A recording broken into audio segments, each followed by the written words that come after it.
చట్ట విరుద్ధమైన కార్యక్రమాలతోని ఆర్థిక లబ్ధి పొందాలని చెప్పని భావించడము, ఈ జూదము అంటే ఈ జూదం లోపల ఇవన్నీ కూడా జూదంలో వస్తాయి. ఒక విధంగా చెప్పండి, ఇవన్నీ కూడా జూదంలో వస్తాయి.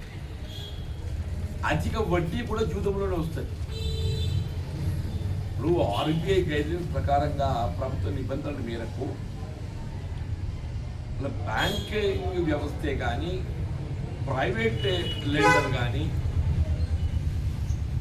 మరి కొన్ని రెగ్యులేషన్స్ ఉన్నాయి, బట్టి ఏ మేరకు ఛార్జ్ చేయడం జరుగుతున్నాయి. ఈ రెగ్యులేషన్స్ ఆర్బీఐ నిబంధనలకు వీటికి కూడా సంబంధం లేకుండా అధిక లాభాపేక్షను ఎరచూపి అమాయక ప్రజానీకాన్ని ఏదైతుందో ఎకరాయిగా 10 times ఎంత వస్తున్న వరకల్లా ఎవరైనా ఆకర్షిస్తున్నారు. ఇప్పుడు ఈ క్రిప్టో కరెన్సీ ఇది directly being operated from outside the nation. Cryptocurrency is directly operated from outside the nation.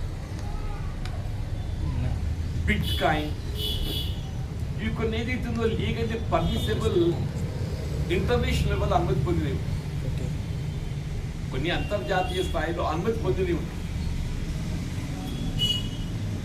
వాటిని ఆసరా చేసుకొని ఏ విధమైనటువంటి అనుమతి లేకుండా ఫేక్ యాప్ క్రియేట్ చేసుకొని ఇవాళ అమాయక ప్రజానీకం అంటే ఈ అధిక లాభాపేక్ష ఎర్రజూపి, అందులో పెద్ద పెద్దోళ్ళు కూడా ఉన్నారు. అమాయక ప్రజానీకం అని చెప్పంటే గ్రామీణ ప్రజానీకమే కాదు, మంచి హోదాల్లో ఉన్నటువంటి ఉద్యోగస్తులు కూడా ఉన్నారు. ఈ meta token, meta fund, meta mask, Yubit అంటే అసలు ఇవన్నీ ఏంటో మన దాంట్లో మనకి ఇవి అసలు నిజంగా అర్థమే కాదంటుంది. నేను ఆశ్చర్యపోతుంటాను ఒకరు చెప్తుంటే. ఇది చైన్ సిస్టమ్ అది చేయడం అంట, చైన్ సిస్టమ్ అంట. ఇప్పుడు నేను ఒక నలుగురిని సభ్యత్వం చేస్తే ఆ నలుగురు ఇంకొక నలుగురు 16 మంది అయిపోతుంది. ఆ 16 మంది ఇంటూ నలుగురు 16 నాలుగు 64 అయిపోతుంది. 64 ఇంటూ 4 అయ్యేది, అదే 4 24 4 16 256 మంది అయితే ఇట్లేదైతే పెరుక్కుపోతుందని చెప్పండి. ఇది ఏమైపోయిందో ముందు సభ్యత్వం చేసినోడికి ఈ ఇతరులను ఆకర్షించడానికి నిజంగా కొంత బెనిఫిట్ చూపెడతారు. ముందు సభ్యత చేసినోడికి అరే వాడికి వచ్చిందట, నేను చేస్తే నాకు వస్తుంది. ఇట్లా ఈ ట్రాన్సాక్షన్ అమాయక ప్రజానీకం ఎవరే కానీ అధిక లాభాపేక్షతో ఏదైతున్నదో మరి ఇందులో ఇరుక్కుపోవడం. ఒక కాలంలో ఫైనాన్స్ కంపెనీలు ఉండేనే, ఇట్ వాజ్ ఇన్ 1980s ప్రాంతంలో 80s ప్రాంతంలో ఫైనాన్స్ కంపెనీ నుండి ఇట్లే. అప్పుడు వాటిలో రెగ్యులేషన్ లేకుండే. ఇప్పుడు వీటికి ఆర్బీఐ నిబంధనలు ఏమీ వర్తించలేవు. ఇండియా భారతదేశ పరిధిలో చేపట్టేటువంటి ఒక ఆర్థిక లావాదేవీ ఏమున్నా కానీ ఆర్బీఐ నిబంధనల మేరకు, ఆర్బీఐ గైడ్లైన్స్ మేరకే అవన్నీ అమలు చేయాలి. ఆర్బీఐ నిబంధనలకు భిన్నంగా ఆర్బీఐ గైడ్లైన్స్ వీటిని కూడా ఆచరించకుండా చేసేటువంటి ఒక ఏ ఆర్థిక కార్యక్రమాలైనా కానీ అవి చట్టపరంగా నేరమే అవుతాయి. ఇది ఇవాళ కేవలం జగిత్యాల ఉత్తర తెలంగాణ కాదు, యావత్ రాష్ట్రమంతా విస్తరించింది. ఇవాళ అందరూ ఏమనుకుంటున్నామంటే హైదరాబాద్ రియల్ ఎస్టేట్ డౌన్ అయిపోయింది, జగిత్యాలలో ఏదైతుందో రియల్ ఎస్టేట్ డౌన్ అయిపోయింది, ట్రాన్సాక్షన్ లేకుండా అయిపోయింది, భూములు అమ్ముదామని కూడా కొంటూ డబ్బులు లేకుండా అయిండు, వ్యాపారం చేద్దామంటే కూడా డబ్బు కనబడతలేదు జనం దగ్గర. ఇదంతా ఏంటి? ఈ దెబ్బతి ఎక్కడ పోయింది? ఇది కేవలం ఒక జగిత్యాల జిల్లా పరిధిలోనే దాదాపు 1000 కోట్ల పైన ప్రభుత్వము తిరిగి పొందగలుగుతున్న ఒక అభిప్రాయ విశ్వాసం కలిగించింది. ఇప్పుడు మాత్రమే మరి ఫిర్యాదులో ముందుకు వస్తుంది. ఇది కేవలం జగిత్యాలకు సంబంధించిన అంశం కాదు, మొత్తం తెలంగాణ రాష్ట్రానికి సంబంధించిన అంశం అని చెప్పంటున్నాను. అందుకే ముఖ్యమంత్రి గారికి నేను లేఖ రాస్తున్నది. ఈ లేఖ ప్రత్యేకంగా సీఎం గారు రాయడం ఉద్దేశం ఏంటంటే, ఇలా రాష్ట్రంలో ఇలా ప్రభుత్వ ఆదాయం కోల్పోతున్నాం,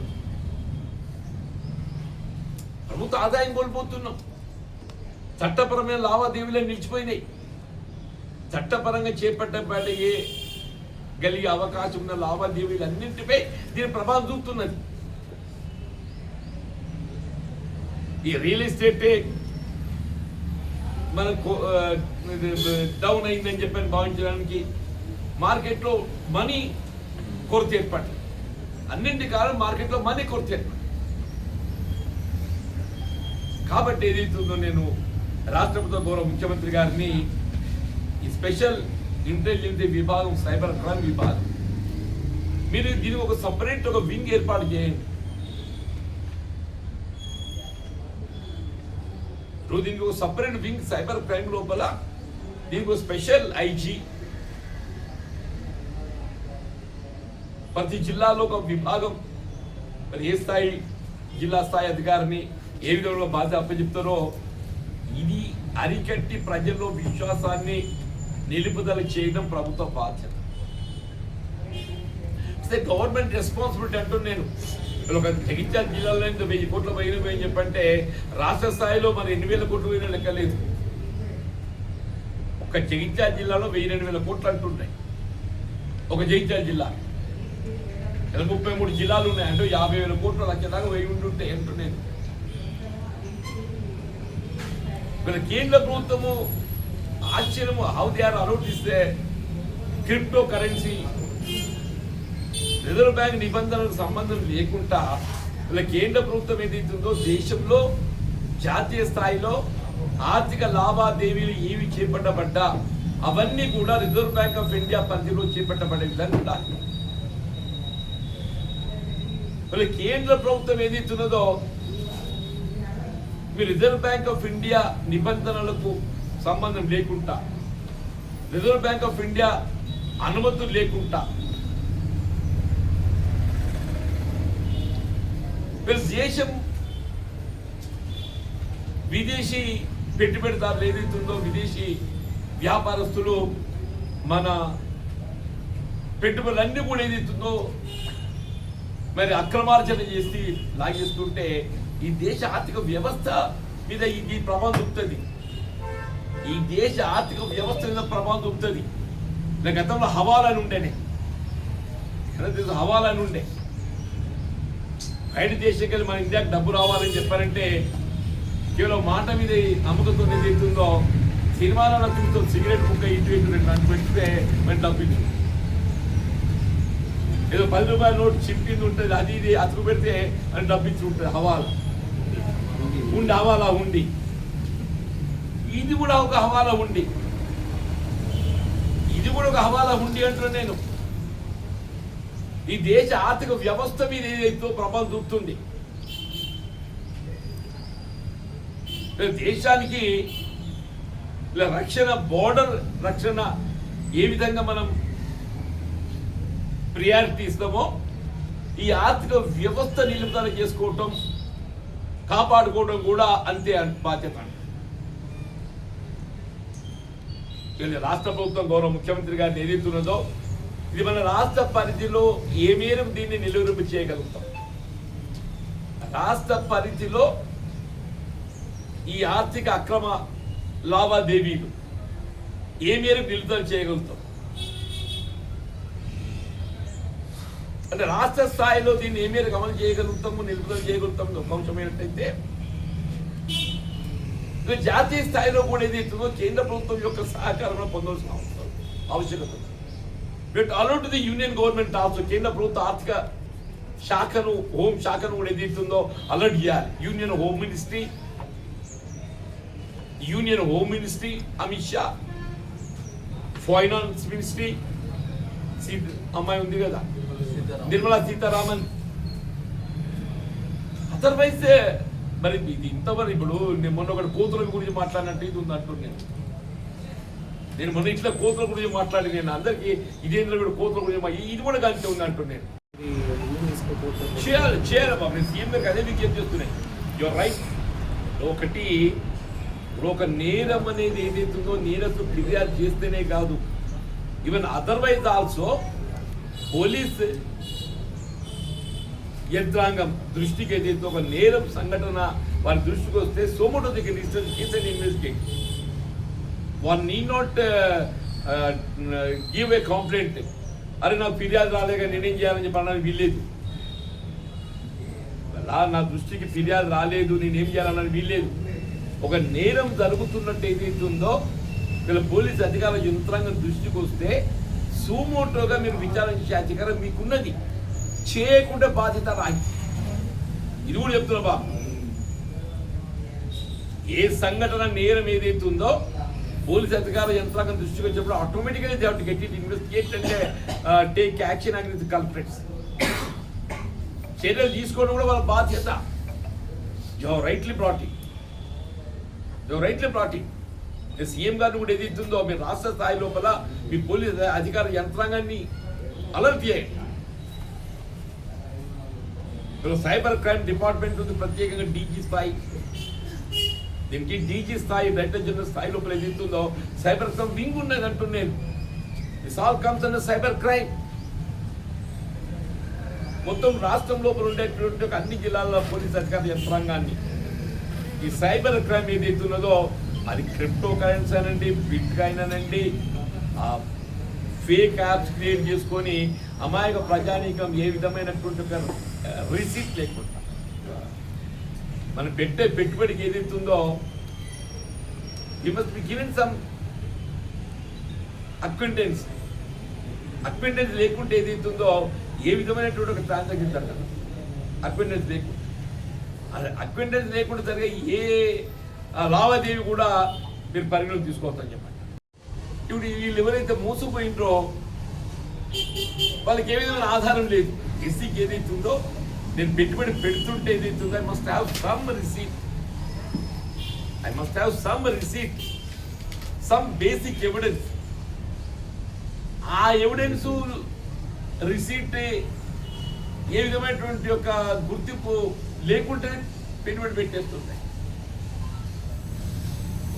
ఇలా మాట మీద విశ్వసనీయత ఇది ఆన్లైన్ ఏమైపోయిందంటే ఈ రాబోయే కాలం లోపల ఈ అడ్వాన్స్ టెక్నాలజీ మరి ఏ స్థాయికి మరి దారి తీస్తుందో ఏంటో ఉంచలేకుండా పోతుందని చెప్పండి. మీరు ఆన్లైన్లో నమోదు చేస్తే ఇఫ్టండి దాన్ని వాచ్ చేసేయచ్చు.